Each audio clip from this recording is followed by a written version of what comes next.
Ako po si Ces Patrick Mendoza, Tubong, Batangas City. Nung una po, nakapag-college naman po ako sa De La Salle pa. Tapos nag-shift po ako ng ibang school kasi po na gawa nga po ng financial naghirap po. Tapos po nakapag-asawa po ako ng maaga. Di kailangan ko po ng trabaho. Wala naman po wala po akong ibang experience pa kasi nga bata pa ho ako. Tapos nasabi nga po ng kamag-anak ko na mag-test daw po ako para madali daw ako makapagtrabaho.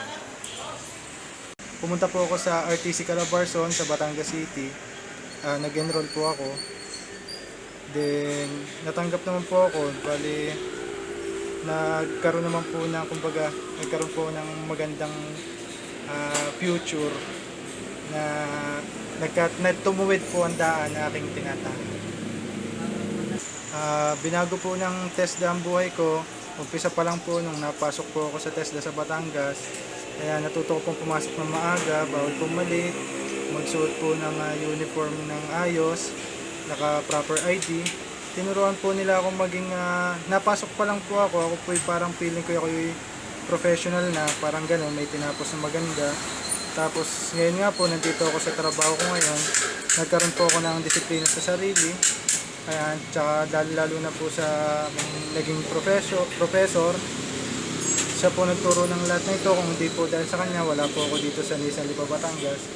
Tapos, yung pong aking attitude sa sarili, yan, nag-improve naman po. Tsaka, dahil po sa TESDA ay yung pong aking pamilya, nasusuporta ko na ng ayos, hindi na nakakahiya sa aking pamilya dahil nga umaga ako nag-asawa.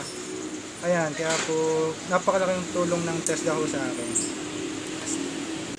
Ngayon po, isa na po ako dito sa Nissan Lipa na parts personnel. Ako si Ces Patrick Mendoza. Sa TESDA, sumayang buhay ko. Buhay nyo, sasaya rin sa TESDA.